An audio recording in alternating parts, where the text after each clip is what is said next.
My ex-wife cheated, sued me, and then lost it all. I never thought I'd be one of those guys telling a story like this, but here I am, typing it out because I need to get this off my chest. So this past weekend, my wife Hannah, 38F, and our daughter Lily, 13F, went out of town to visit her mom, Carol, for a girls' weekend. I couldn't go because I couldn't get the time off work. I'm a firefighter in a busy city down south, and getting time off isn't always easy. We figured it would be good for them to have a little time together anyway, so it didn't seem like a big deal. Now here's where things go off the rails. Saturday night, I'm at work, and we get a call about some minor fire at a strip mall. No big deal. We're getting our gear ready to head out when my phone starts buzzing in my pocket. I usually ignore my personal phone when I'm on the clock, but for some reason, I decided to check it. Maybe because it was late. Maybe because I just had a bad feeling. I don't know.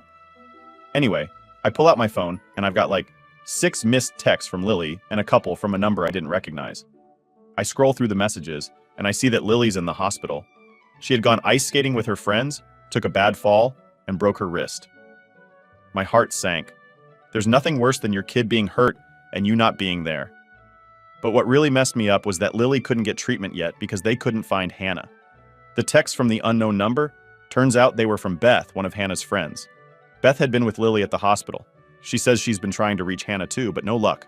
No calls, no texts, no nothing. I'm thinking, where the hell is she?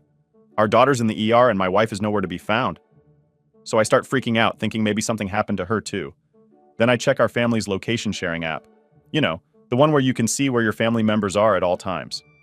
Hannah and I had set it up mostly for safety reasons, since we're not always together with my work and her visiting family all the time. I pull up her location, and sure enough, it shows she's not at her mom's place. She's not even anywhere near the hospital. She's at a hotel. At this point, I'm standing there in the firehouse, staring at my phone like I just got hit in the face. I'm looking at the screen, looking at the clock. It's been hours since Lily went to the hospital. Hours. And Hannah's chilling at some hotel like nothing's happening. I'm pissed. No, scratch that. I'm furious. But I still try to stay calm because I need to make sure Lily's okay first. I called Beth, and thank God she picked up. She tells me Lily is doing all right, but they can't do anything without the insurance info, which only Hannah has. And the whole time, I'm sitting there trying to process how my wife can just disappear while our daughter's sitting in the ER with a broken wrist. So, I asked Beth if she had any idea where Hannah was. That's when she hesitates. You know when someone's about to drop something on you, and you can feel it coming? That was this moment. Beth says, I don't want to be the one to tell you this, but Hannah's out with some guy. She went to dinner with him earlier, and I haven't heard from her since. I swear, I had to sit down because it felt like someone punched me in the gut. My wife's out with another dude while our daughter's in the hospital? Are you kidding me? I didn't know what to say. I just kind of sat there feeling like a complete idiot. Here I am, busting my ass every day as a firefighter, working overtime to pay for everything. The house, the vacations, Lily's private school, all of it. And meanwhile, Hannah's out having a great time with some random guy. I couldn't even wrap my head around it. I wanted to blow up her phone, but she wasn't answering my calls or texts. The only person she bothered to call was Lily, and that was after hours of radio silence. She didn't even try to come back to the hospital.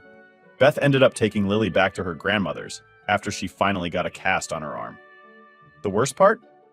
Beth sends me this text after dropping Lily off, and I'll never forget it.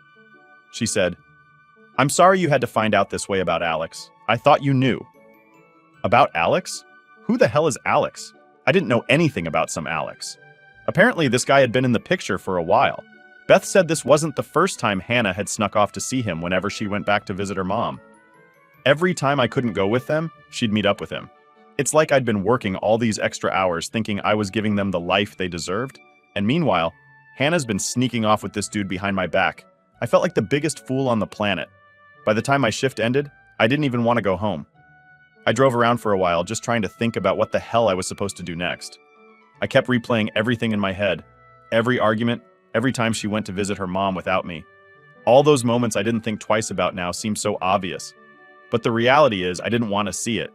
Who wants to think their wife is cheating on them while they're busting their ass to keep the family together? When I finally got home, the house felt empty. All the pictures of us smiling, all the plans we made, it felt like a lie. I sat there in the living room, staring at my phone, still no response from Hannah. I knew one thing for sure. things were about to get ugly.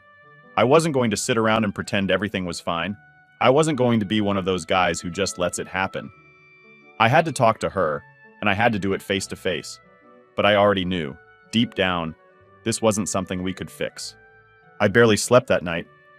I don't know if it was the anger, the betrayal, or the fact that I couldn't stop thinking about how messed up everything had gotten in just one weekend. All I knew was that I couldn't wait any longer. I had to confront Hannah. I woke up early the next morning staring at my phone, hoping she'd at least send me some lame excuse, but nope, nothing. It was like she didn't even care. I wasn't going to sit there and keep waiting for her to magically come clean. So I grabbed my keys and drove over to Carol's house, where Hannah had been staying with Lily. I didn't care if it was awkward or if Carol was there. I needed answers. When I pulled up to Carol's house, I saw Lily's bike outside, which gave me a little relief. At least she was back safe. But then I noticed Hannah's car parked a few houses down, like she didn't want anyone to know she was there. That just set me off even more. If she wanted to play games, fine, but I wasn't going to tiptoe around this anymore. I knocked on the door and Carol answered. She looked surprised, probably because she wasn't expecting me to show up unannounced. "Oh, hey, Mark," she said, with that awkward smile people do when they know something's wrong but don't want to get involved. "Where's Hannah?" I asked straight up, not interested in small talk. Carol hesitated for a second and then motioned for me to come inside. "She's upstairs with Lily," she said quietly, like she didn't want to be part of whatever was about to go down. I didn't blame her.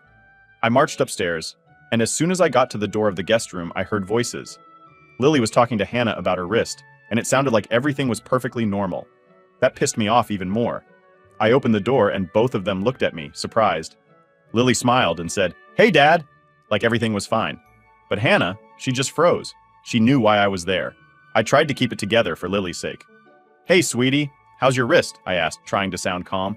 "It's okay, it still hurts a bit, but the cast helps," she said, showing off the bright pink cast she'd picked out. I smiled, but my heart wasn't in it. My mind was on Hannah. "Can I talk to your mom alone for a minute?" I asked Lily. She didn't seem to pick up on the tension and nodded, heading downstairs. As soon as she was gone, I shut the door and turned to Hannah. "What the hell is going on?" I asked, keeping my voice low but firm. "You disappear while our daughter's in the ER, and I know about the hotel, Hannah."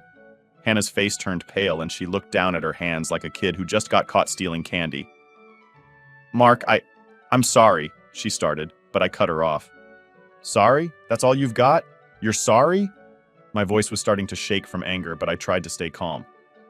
"Who's Alex, and how long has this been going on?" She bit her lip and wouldn't meet my eyes. "It's not what you think."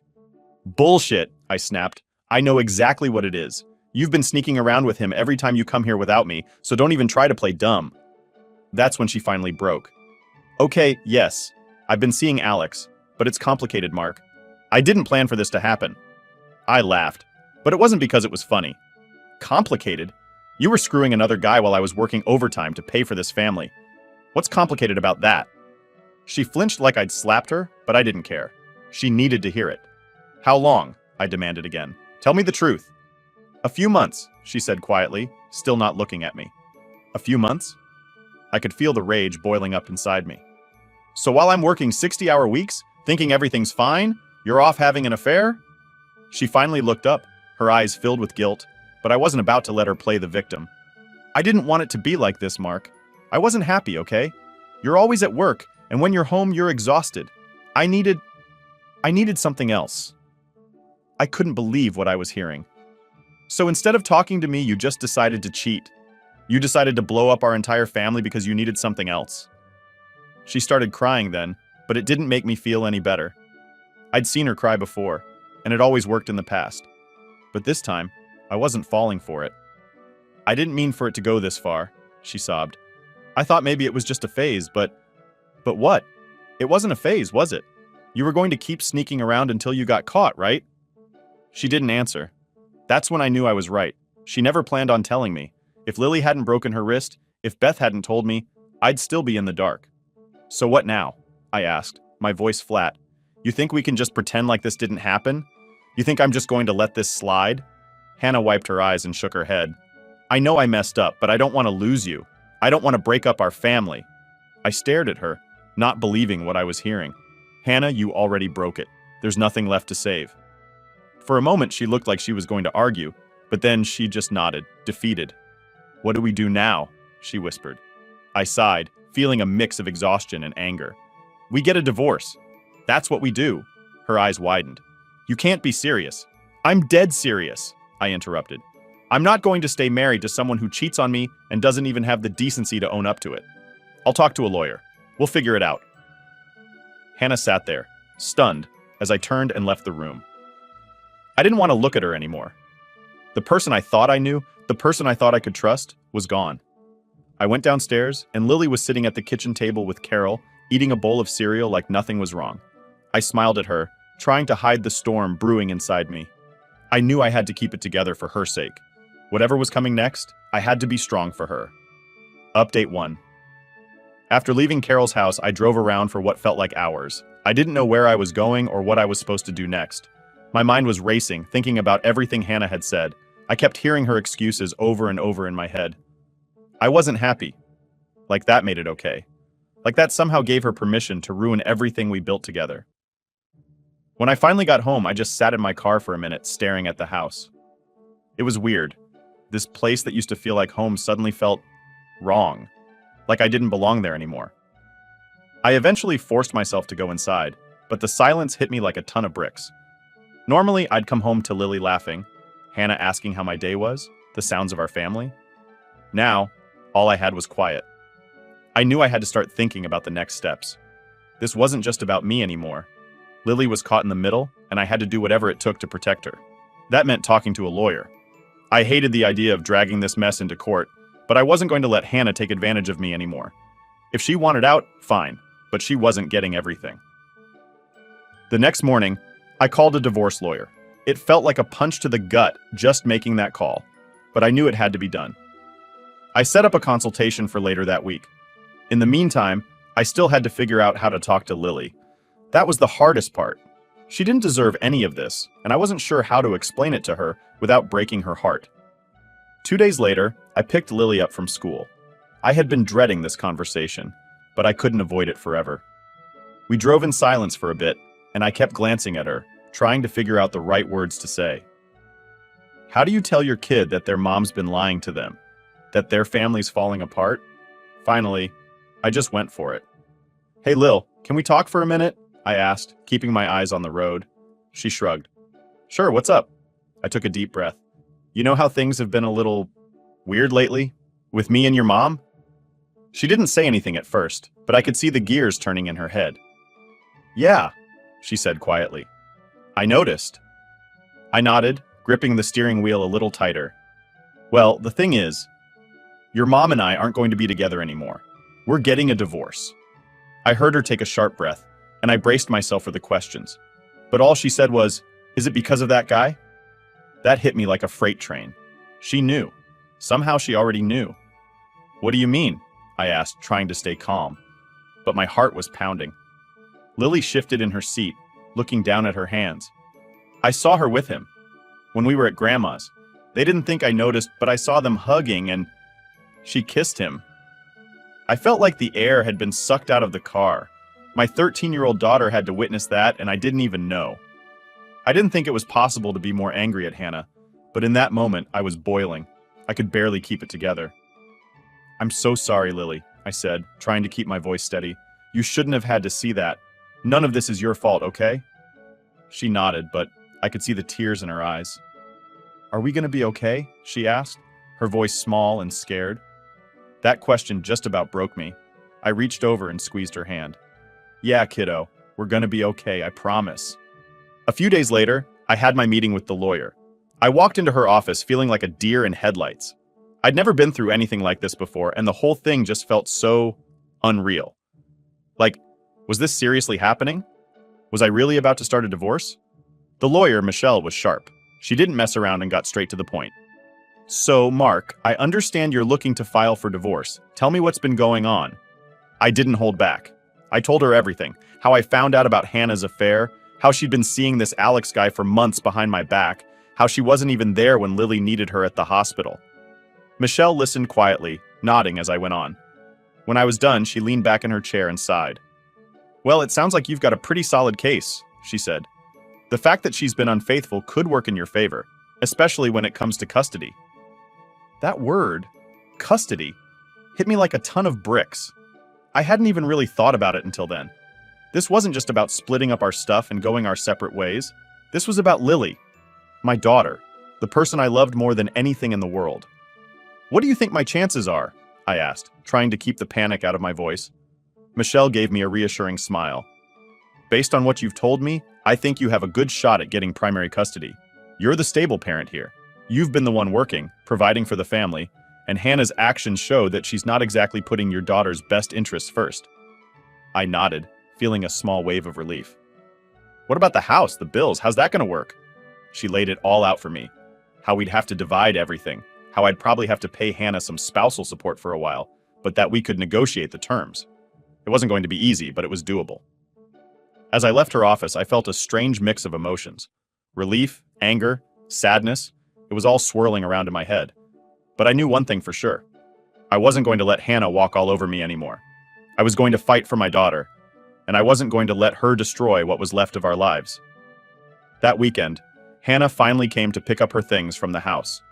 I had been dreading it all week, but it had to happen sooner or later. She pulled into the driveway with Alex.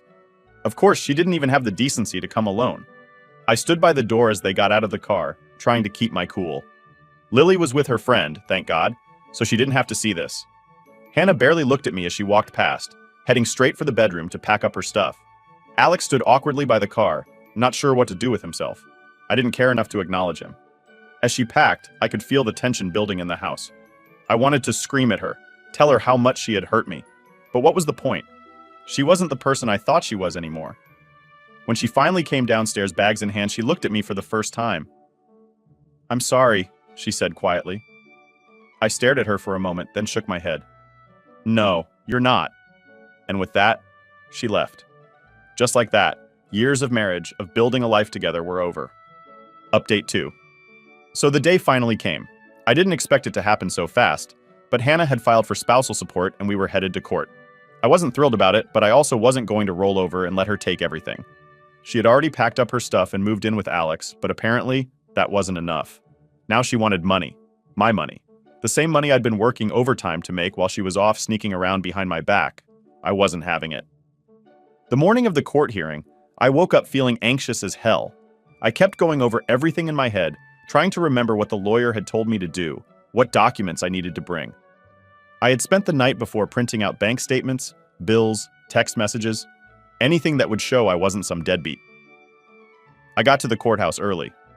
The place was buzzing with people, mostly other couples fighting over who got what, and you could feel the tension in the air. I waited outside the courtroom for what felt like forever, just sitting there, going over my stack of paperwork. Then Hannah showed up. She walked in like she owned the place, Alex trailing behind her.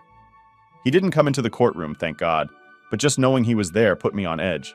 It took everything in me not to say something, but I bit my tongue. Today was about getting this done the right way. Not for her, not for Alex, but for Lily. Hannah didn't even look at me. She just sat down on the opposite side of the room, scrolling through her phone like none of this even mattered. It was like she wasn't even taking this seriously. Then the judge walked in, and it was time to get down to business. The first part of the hearing was just going over the basics. Our names, dates of birth, when we got married, all that stuff. I zoned out for most of it, just staring at the judge, trying to figure out if they were the type to side with me or if I was about to get screwed. Finally, the judge got to the spousal support part. "So, Mrs. Hart," the judge said, looking at Hannah, "you're asking for monthly support payments?" "Yes, Your Honor," she replied, in the fakest, sweetest voice I've ever heard. It was like she'd been practicing her poor me act in front of a mirror. "And can you explain why you believe you're entitled to spousal support?" Hannah took a deep breath, like she was about to give the performance of her life. "Well, Your Honor, I've been a stay-at-home mom for most of our marriage. Mark has been the one working while I took care of our daughter and managed the household.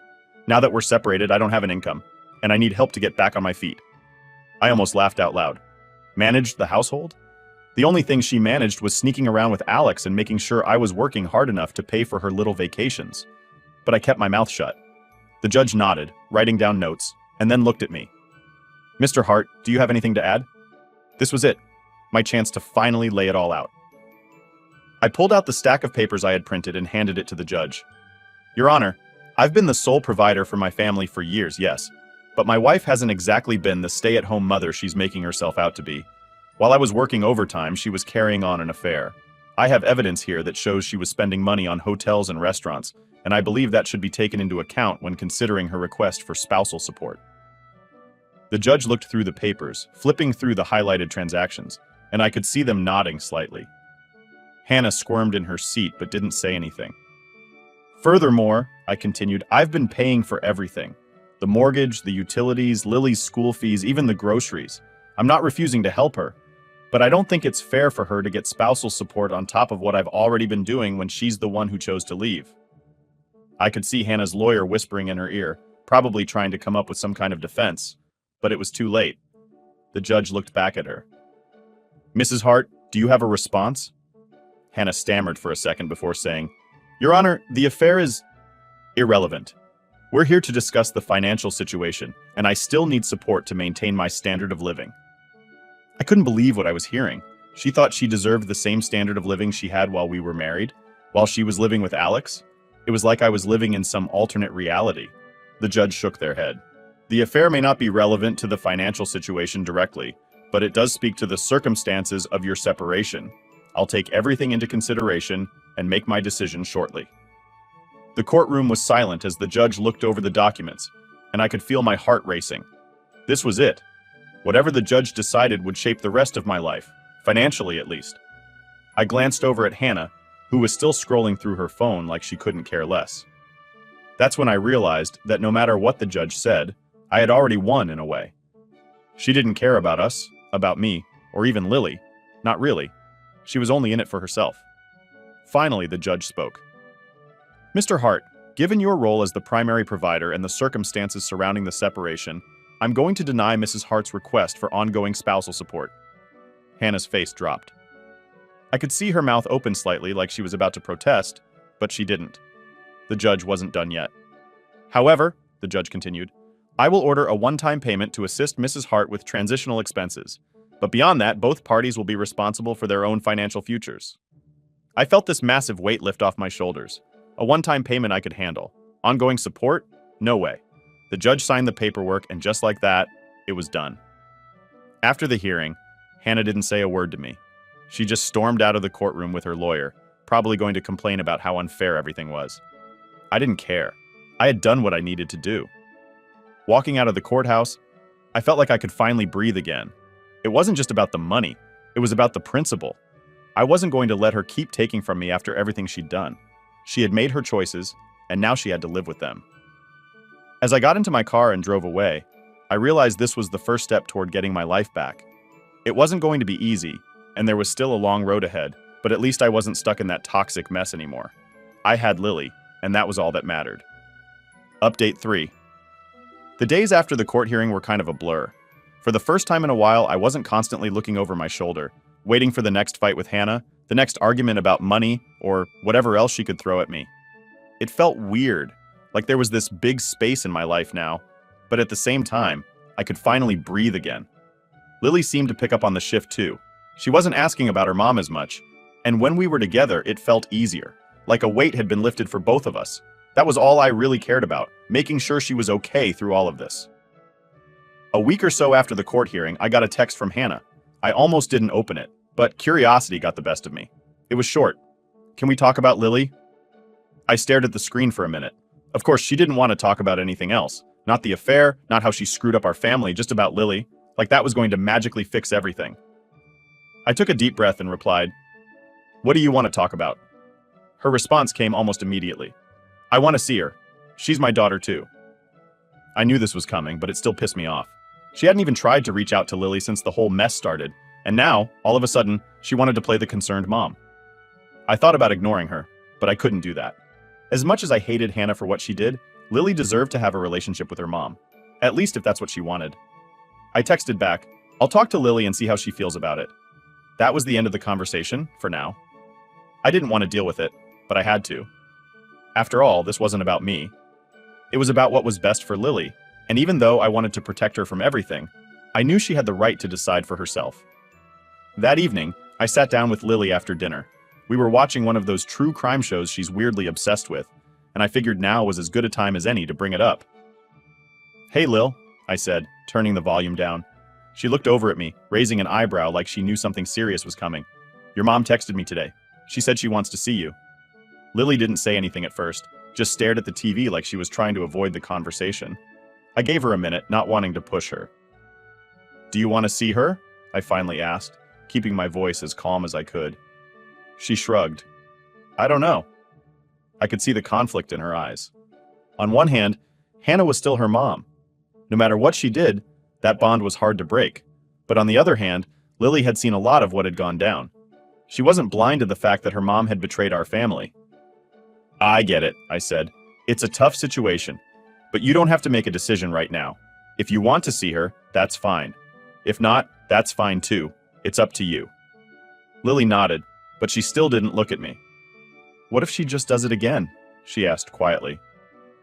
My heart broke a little hearing her say that.